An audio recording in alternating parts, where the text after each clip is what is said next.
죽음은 일반 한 사람의 고난과 죽음과는 비교할 수 없는 것입니다. 어떻게 예수님의 십자가 고난과 죽으심을 사람의 죽음과 고난과 비교할 수 있겠습니까? 어떻게 예수님의 십자가 고난과 죽으심을 우리의 인간의 언어로 표현할 수 있겠습니까?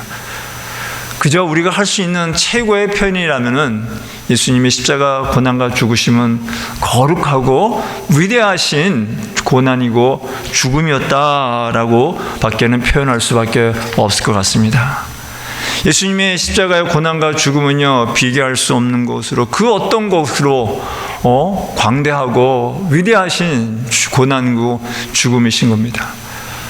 그러기에 그 위대하고 거룩한 고난과 죽음이셨기에 예수님이 숨을 거두실 때, 또 고난 받으실 때 놀라운 일들이 일어나는 것을 보게 됩니다.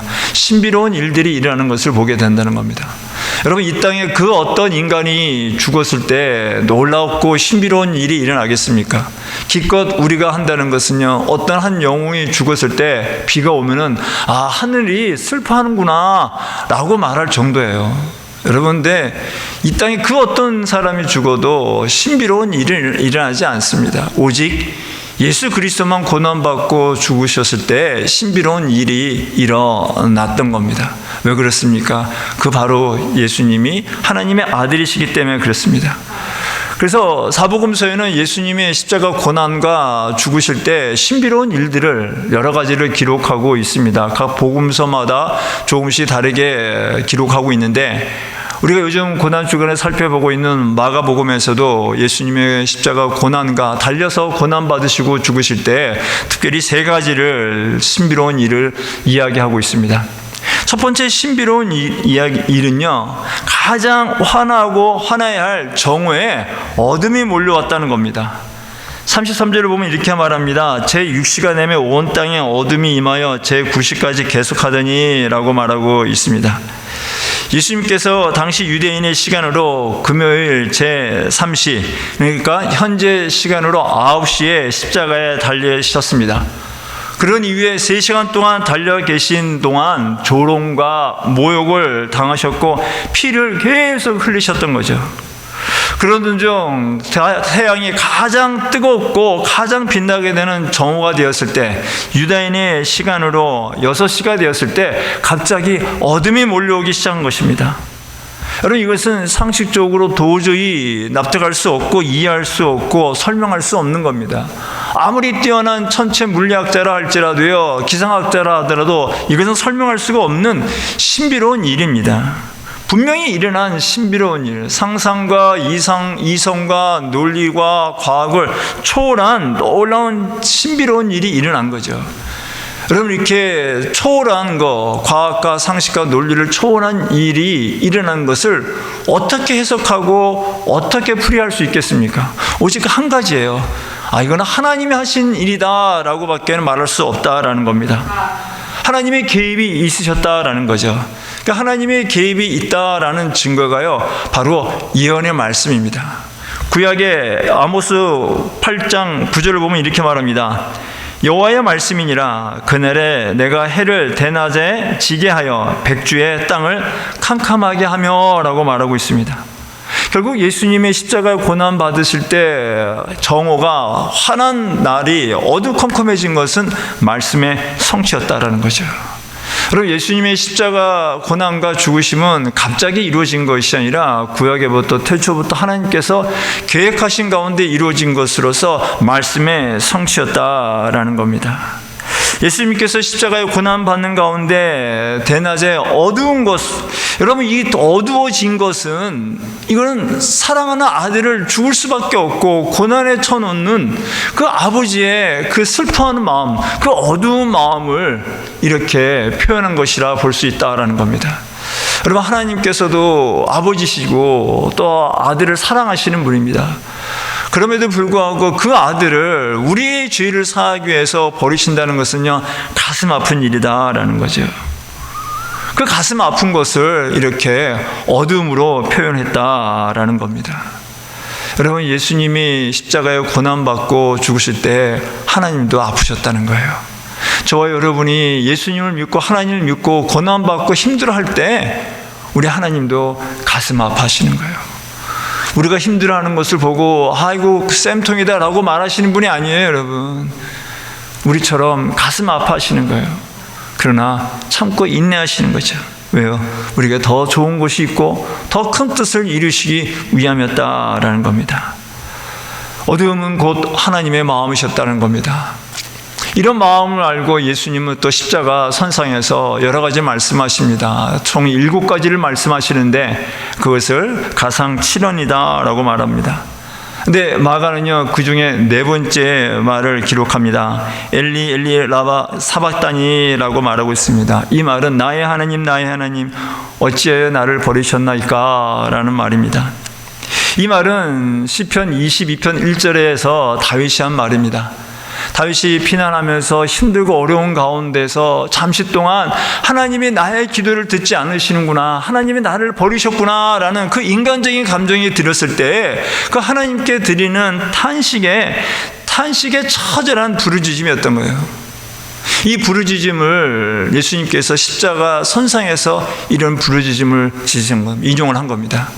그래서 이 부르짖음에 인용한 것에 대해서 여러 가지 신학적인 해석이 있습니다. 이런 저런 말들이 있는데 이 시간에 그걸 다 말하고 싶지는 않고요.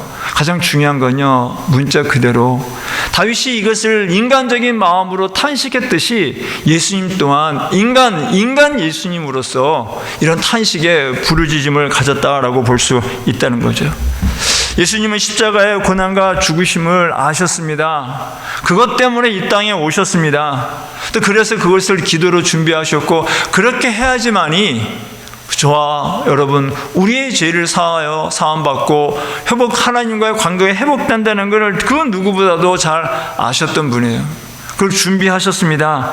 그런데 마지막 순간에 되었을 때 정말 인간 예수로서 그 일을 감당하려고 할 때 너무나 처절했던 거죠.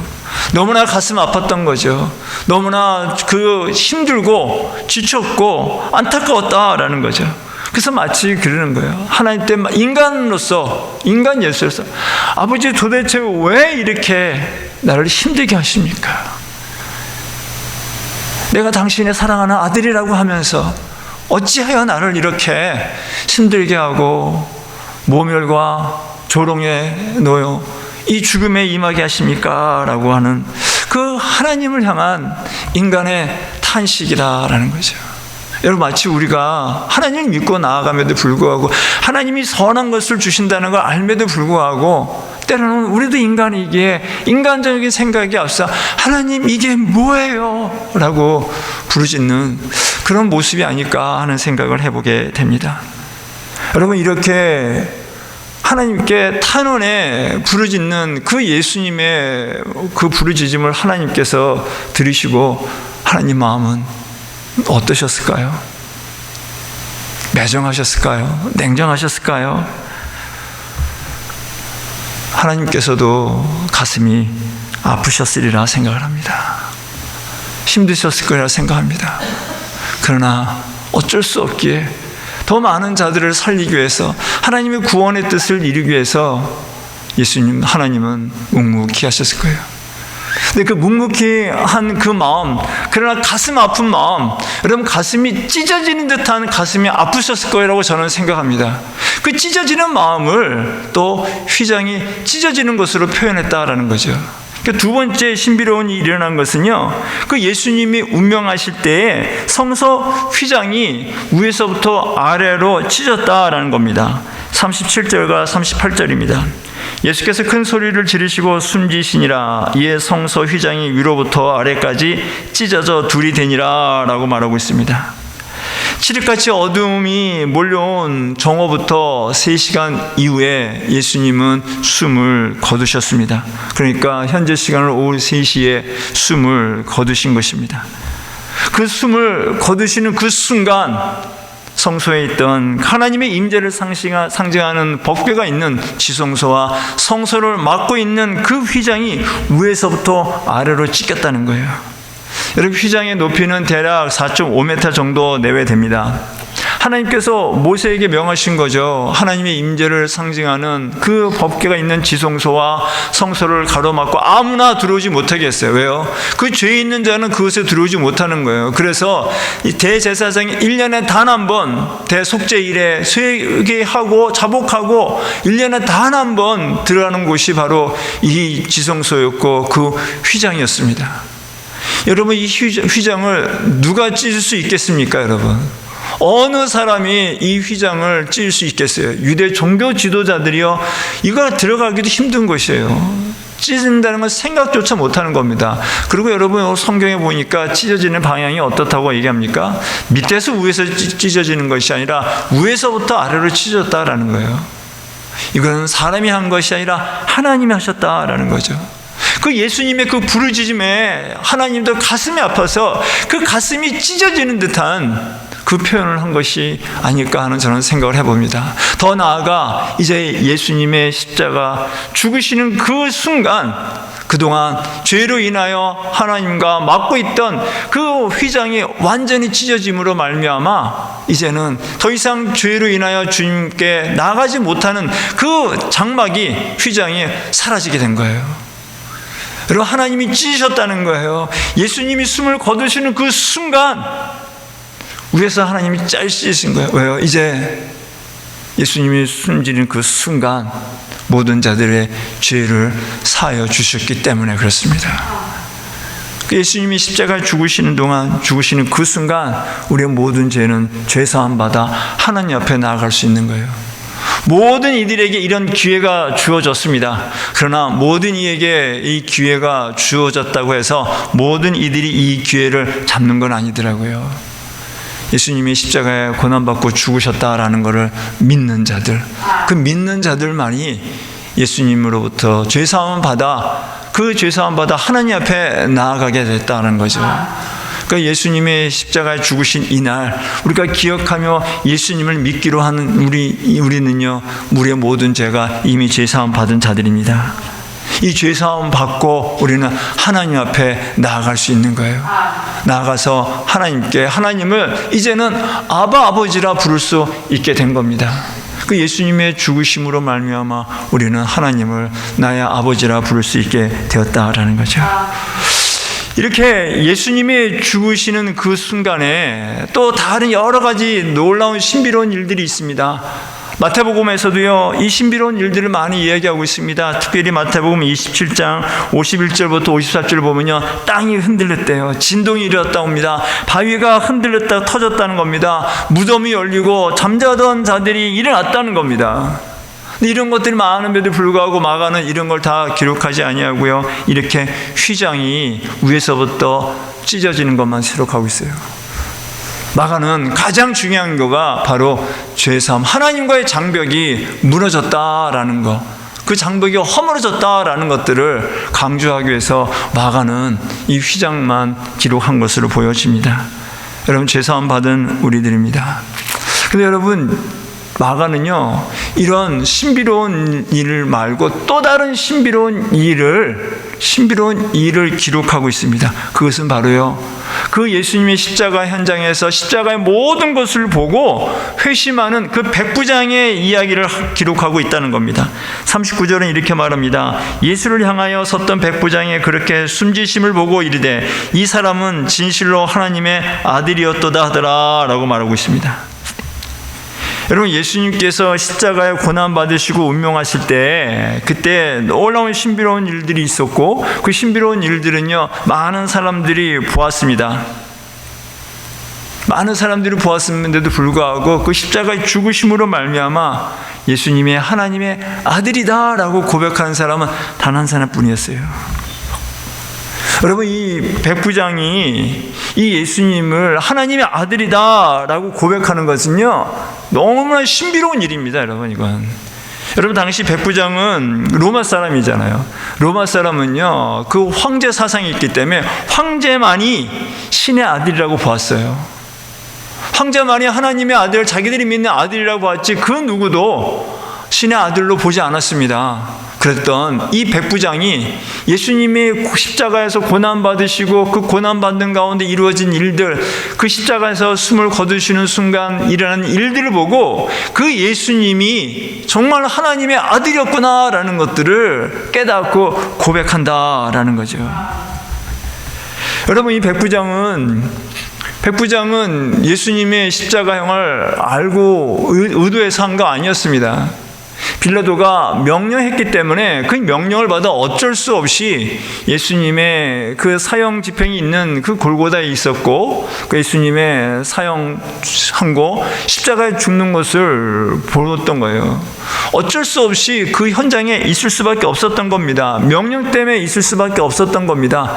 근데 명령 때문에 어쩔 수 없이 갔었는데 그곳에서 신비로운 것을 경험하고 그는 놀라운 회심의 변화를 일으켰다는 거죠. 그 똑같은 현상을 보았음에도 불구하고 다른 사람은 아무런 반응이 없었지만 이 사람만은 예수님이 하나님의 아들이심을 깨닫고 고백했다는 겁니다. 여러분, 우리가 예기치 않은 상황에서도 놀라운 신비로운 것을 경험할 수 있습니다. 다른 분들은 경험하지 않는다 할지라도 나만 경험할 수 있는 경우가 있어요. 여러분, 말씀도 그렇지 않습니까? 똑같은 말씀이 선포되더라도 어떤 분들에게는 은혜가 되지만 어떤 분들에게는 은혜가 안 돼요. 나에게만 은혜가 되는 경우가 있단 말이에요, 여러분. 하나님의 특별한 은혜고 하나님의 계신 거죠. 여러분, 그렇기 때문에요, 우리가 하나님이 원하시는 거, 하나님이 있는 곳은요 가는 거예요. 내가 의도해서 가는 것도 좋지만 의도하지 않아도 어쩔 수 없이 가더라도 그곳에서 놀라운 신비로운 일을 체험할 수 있다는 겁니다. 그런 체험한 분 중에 한 분이 바로 현재 베이직 교회를 담임하고 있는 조정민 목사님이십니다. 여러분, 이분은 전 MBC 아나운서 앵커였어요. 그리고 IMBC라는 회사의 사장이기도 하고 세상적으로 잘 나가는 사람이었습니다. 근데 이분은 심지어 그의 부모님들이 다 불교 신자였대요. 그리고 심지어 이분은 고등학교 때 출가하려고 절에서 살기도 했었다고 합니다. 그랬던 이분이 나이가 53세가 되어서 목사님이 되기 위해서 신학 공부를 시작했다는 거예요. 이 목사님이 이렇게 된 거는 바로 그 사모님 때문이라는 겁니다. 아침 잠이 많으셨던 사모님이 아침을 많이 잤는데 어느 순간부터 아침 일찍 일어나서 어디 가더라는 거예요. 그 어디 가나 그래서 의심스러워서 따라갔더니 교회를 가더라는 거예요. 새벽 기도회를 갔다는 겁니다. 그 새벽 기도 가는데 그걸 따라갔더니 그 기도하는 시간에 사람들이 목소리를 높여서 막 기도하는데 사이비 집단 같더래요. 이건 잘못된 거다. 이거는 조사해서 내가 이거를 방송에 나오게 해야 되겠다라는 그 생각을 하고 이분도 따라가서 새벽 기도를 참여했다는 거예요. 근데 3일 만에 눈물이 터지고 콧물이 터지고 찬송을 하는데 들리는데 마음에 감화 감동이 있어서 전도리가 몸에 온 전율이 나며 회개하며 자복하게 되었다는 거예요. 여러분, 이분이 그 새벽 기도 가지 않았다면은 그런 일이 벌어졌겠습니까? 인간적인 마음으로 이 집단이 사이비 집단이고 이상한 집단이다라는 것을 조사하기로 갔지만 그곳에서 놀라운 하나님의 임재를 만난 거죠.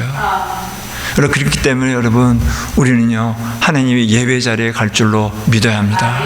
새벽자단에 말씀이 있는 곳에, 찬양이 있는 곳에, 하나님의 사역이 있는 곳에, 의도했든 의도하지 않았든 그곳에 있어야 돼요. 있을 때 놀라운 신비로운 체험을 할 수 있고 회심을 할 수 있다는 겁니다. 여러분, 오늘 이곳에 오신 분들, 여러분이 의도하셨든 의도하지 않았든 이곳에 오신 거 잘 오신 거예요. 우리 모두가 다 지금 백부장의 그 회심을 경험한 분들이라 믿습니다. 앞으로도 하나님께서 우리에게 원하시는 것, 하나님이 있기를 원하시는 곳에 바로 그곳에 계심으로 말미암아 하나님이 놀라운 특별한 신비로운 것들을 경험하시며 하나님을 더 알아가시기를 간절히 축원합니다. 여러분, 예수님의 십자가의 죽으심은요 이런 놀라운 일들이 있습니다. 근데 그 일들이 예전만 있었던 것이 아니라 십자가에 고난받으시고 죽으신 예수 그리스도를 믿는 모든 이들에게 모든 순간에 이런 신비로운 일들은 일어나리라 믿습니다. 오늘 성금요 기도 모임 예배 가운데 말씀 가운데 하나님, 나도 회심하여 주님을 나의 구주로 믿습니다. 주님은 하나님의 아들이십니다 라는 것들을 매일매일 고백하며 아들 되신 예수 그리스도와 항상 함께 사시는 저와 여러분 되어지시기를 간절히 축원합니다.